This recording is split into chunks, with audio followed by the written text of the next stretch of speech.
South India shopping mall లో block buster ఆషాఢం #1 kilo sale.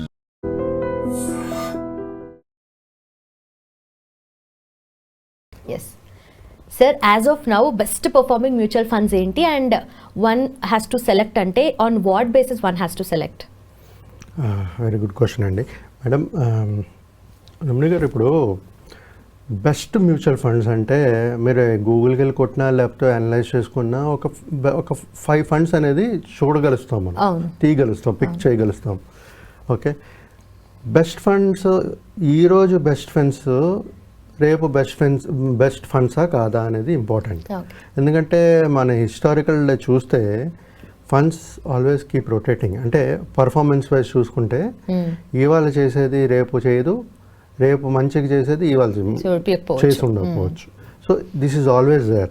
So కానీ మన ప్రజలు మనం ఒక బెస్ట్ ఫండ్స్ అంటున్నాము. బెస్ట్ ఫండ్స్ అన్నప్పుడు మనం కొట్టామనుకోండి, ఫర్ ఎగ్జాంపుల్ బెస్ట్ ఫండ్స్ అని కొడితే అన్ని కేటగిరీస్ వస్తుందో లేదో తెలియదు. మనం డైవర్సిఫై చేయాలంటాం కదా.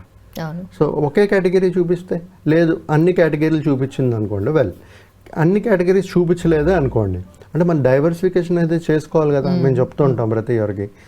బట్ ఒక గూగుల్లో కొట్టినప్పుడు అన్నీ చూపించింది అనుకోండి for example. Okay, but on what basis download చేస్తారు మీరు, ఆ స్కీమ్ని సెలెక్ట్ చేస్తారు. బేసికల్గా ఏం చూస్తారు మీరు, రిటర్న్స్ చూస్తారు, రైట్? 5 years రిటర్న్స్ ఎంత చూసి మంచిగా వస్తుంది అని అది సెలెక్ట్ చేసేస్తారు. లేదంటే ఏం చేస్తారు, ర్యాంకింగ్, అంటే టాప్ 1-5లో ఉందా లేదా ర్యాంకింగ్ చూసి చేస్తారు. ఇప్పుడు ప్రతి ఒక్కరు అర్థం చేసుకోవాల్సింది ఏంటంటే, ఎప్పుడైనా గూగుల్ చేసేటప్పుడు అన్ని టాప్ పెద్ద కంపెనీలు కనబడతాయి, ఐసిఐసిఐ, హెచ్డిఎఫ్సి. బట్ చిన్న చిన్న ఏఎంసీస్ కూడా ఉన్నాయి విచ్ ఆర్ పర్ఫార్మింగ్ వెల్, బాగా పర్ఫామ్ చేస్తుంది. సో అలాంటిది మనం మిస్ అయిపోతుంటాం కొన్నిసార్లు. సో నేను చెప్పేది ఏంటంటే, మాలాంటి డిస్ట్రిబ్యూటర్ త్రూ వెళ్తే మాకు అప్డేట్స్ ఉంటాయి, ప్రతి ఏఎంసీస్తో కాంటాక్ట్స్ ఉంటాయి. మీరు గూగుల్ చేసేటప్పుడు కొన్ని చూపించవచ్చు, కొన్ని చూపించకపోవచ్చు, right? So you are missing selection of a scheme దే అనమాట. అదే ఈ 2 కేటగిరీస్ గుర్తుపెట్టుకోండి. రిటర్న్స్ వెనకట్లా పరిగెడుతూ స్కీమ్ అనేది సెలెక్ట్ చేయకండి. రెండోది ర్యాంకింగ్, అంటే 1, 2, 3 ఉండేదే rank 1, rank 2, rank 3, rank 4 top ranking ఉండేది సెలెక్ట్ చేసి అస్తమానం పర్ఫామ్ చేస్తుందని సెలెక్ట్ చేసుకోకండి. It can change. Okay, so ఇవాళ ఫర్ ఎగ్జాంపుల్ చెప్తున్నాను, ఒక 20th ర్యాంకింగ్ ఉండేది రేపు ఫస్ట్ ర్యాంక్ రావచ్చు, ఇవాళ ఫస్ట్ ర్యాంక్ ఉండేది 20th ర్యాంక్ వెళ్ళొచ్చు. So these 2 are not criterias selection of scheme. ఇప్పుడు మనం పాస్ట్ పర్ఫార్మెన్సెస్ మనం చూసుకుని సెలెక్ట్ చేస్తుంటాం. ఫర్ ఎగ్జాంపుల్ నేను ఇంత డైవర్సిఫికేషన్ గురించి చెప్పాను. డైవర్సిఫికేషన్ అంటే ఎలా చేయాలి, ఒక పర్సన్ వాళ్ళ ఏజ్, రిస్క్ అపెటైట్ చూసుకుంటూ డైవర్సిఫై చేయాలి. సో జనరల్గా ఒకవేళ తెలియకపోతే ఎక్కడెక్కడ డైవర్సిఫై చేస్తారు, ఎందుకంటే ప్రతి ఒక్క ఏఎంసీస్లో చాలా ఫండ్స్ ఉంటాయి. లార్జ్ అని, మిడ్ అని, స్మాల్ అని, లార్జ్ అండ్ మిడ్ అని, హైబ్రిడ్ అని, ఎంఎన్సి అని, ఇన్నోవేషన్ అని, ఎంఎన్సి అని, డెప్ట్ funds, liquid funds, short term, short duration, చాలా ఉంటాయి. ఎక్కడికి ఎంత డైవర్సిఫై చేస్తారో ఎక్కడ పెడతారు మీరు? సో ఇవన్నీ నాలెడ్జ్ లేకుండా ఎవ్వరూ ఇండివిజువల్గా డైరెక్ట్గా చేసుకోకండి.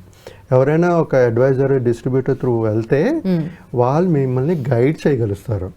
మీ రిస్క్ని అర్థం చేసుకుంటూ మీరు అన్నీ ఓపెన్గా చెప్తే వాళ్ళకి మీ సిచ్యువేషన్ ఏంటి, మీకు ఇన్కమ్ ఏంటి, మీ ఏజ్ ఏంటి, అప్పులు ఏదైనా ఉన్నాయా, ఇవన్నీ చూసుకుని రిస్క్ అపెటైట్ అనేది తెలుసుకోగలిస్తే వాళ్ళు కరెక్ట్ పోర్ట్ఫోలియో అనేది క్రియేట్ చేయగలుగుతారు. అది ప్రతి ఒక్కరు చేయలేరు మేడం, రైట్? సో ఈ విధంగా ఎవరైనా మంచిగా ప్లాన్ చేసుకుంటూ వెళ్ళాలి. సో మేడం ఇక్కడ ఒక పాయింట్ యాడ్ చేస్తాను మేడం. బెస్ట్ మ్యూచువల్ ఫండ్స్ కాకుండా పవర్ ఆఫ్ కాంపౌండింగ్ అంటూ ఉంటాం మేము, రైట్? పవర్ ఆఫ్ కాంపౌండింగ్ అంటూ ఉంటాం. ఎస్ఐపి కట్టుకొని ఇన్వెస్ట్ చేయండి, పవర్ ఆఫ్ కాంపౌండింగ్ చాలా బాగా పెరుగుతూ ఉంటుంది, ఫాస్ట్గా పెరుగుతుందని. ఎస్ఐపి వేసేటప్పుడు మేడం గుర్తుపెట్టుకోండి, ఎస్ఐపి వేసుకునేటప్పుడు మనం ఒక అక్యుములేట్ చేసి ఒక పెద్ద అమౌంట్ కూడబెడుతున్నాం ఫస్ట్. సో అంటే స్నోబాల్ ఎఫెక్ట్ అంటారు. స్నోబాల్ అంటే పెద్ద స్నోబాల్ అవ్వడానికి స్నో ఫెదర్స్ యాడ్ అవుతూ ఒక పెద్ద స్నోబాల్ అవుతుంది. పెద్ద స్నోబాల్ అయినప్పుడు ఏమవుతుంది, ఫాస్ట్గా ఇంకా పెరుగుతుంది ఒకవేళ రోలింగ్ అయ్యేటప్పుడు, ఓకే రైట్? ఓకే పెద్దది అవుతుంది కదా. అంటే ఎప్పుడైతే మన క్యాపిటల్ అమౌంట్ పెద్దగా ఉంటుందో పవర్ ఆఫ్ కాంపౌండింగ్ అనేది చాలా బాగా ప్లే చేస్తుంది. కానీ సిప్పు ఇన్వెస్ట్మెంట్ చేసుకునేటప్పుడు టైం పడుతుంది మీకు అక్యుములేషన్, Duration అంటే is important. స్నోబాల్ అవ్వడానికి టైం పడుతుంది. ఓకే, ఆ స్నోబాల్ ఇంకా పెరగాలంటే ఇంకా ఎక్కువ టైం పడుతుంది దానికన్నా. సో అర్థం చేసుకోండి. అంటే నేను ఇది ఎందుకు చెప్తున్నానంటే పవర్ ఆఫ్ కాంపౌండింగ్, లంసమ్ చేసేవాళ్ళు, ఎస్ఐపి చేసేవాళ్ళు, అంటే లంసమ్ ఒకవేళ ఆల్రెడీ డబ్బులు ఉంది కానీ వాళ్ళు ఎస్ఐపి చేస్తున్నారు, కరెక్ట్ స్ట్రాటజీ కాదు అది. ఓకే, లంసమ్ ఉండేటప్పుడు, సమయం ఎక్కువ ఉండేటప్పుడు లంసమ్ ఇన్వెస్ట్ చేయాలి. అప్పుడే పవర్ ఆఫ్ కాంపౌండింగ్ అనేది మీకు ఎఫెక్ట్ అయ్యి ఇమ్మీడియట్గా ఫాస్ట్గా పెరుగుతుంది మీ వెల్త్. ఓకే, అదే మీరు ఒక ఫర్ ఎగ్జాంపుల్ ఒక 50 లక్షలు, ₹1,00,00,000 ఉంది, అది మీరు ఎస్ఐపి రూపంగా కట్టుకుంటే 10 సంవత్సరాలు 20 సంవత్సరాలు మీ డబ్బులు పెరగట్లే కదా. పవర్ ఆఫ్ కాంపౌండింగ్ చాలా స్లోగా అవుతుంది అక్కడ. సో లంసమ్గా ఉండేటప్పుడు లంసమ్గా ఇన్వెస్ట్ చేయండి, ఎస్ఐపి రూపంగా చేయగలిస్తే ఎస్ఐపి రూపంగా చేయండి. కానీ ఒక స్ట్రాటజీ డిజైన్ చేసుకుంటూ డైవర్సిఫైడ్ పోర్ట్ఫోలియో అనేది చాలా important. Okay, there is no best mutual fund, there is no worst mutual fund. Okay, so ఇవాళ వర్స్ట్ చేసేది రేపు బెస్ట్ అవ్వచ్చు, ఇవాళ బెస్ట్ చేసేది రేపు వర్స్ట్ అవ్వచ్చు. ఓకే, సో మనం చూడవలసింది ఏంటంటే కన్సిస్టెంట్గా ఏదైనా రిటర్న్స్ మంచిగా ఇస్తుందా లేదు చూడండి. ఫండ్ మేనేజరు మిగతా ఎలా పర్ఫామ్ చేస్తుందో, పోర్ట్ఫోలియోలో ఏమేమి స్టాక్స్ ఉన్నాయి మనకు అర్థం అవ్వకపోతే ఫండ్ మేనేజర్, అంతే. Very simple as that. Okay, done sir, thank you so much. Thank you. Yes, చూసారు కదా, రిస్క్ అపెటైట్ అండ్ డైవర్సిఫికేషన్ అనేది most important. Thank you so much for watching. Keep watching I dream.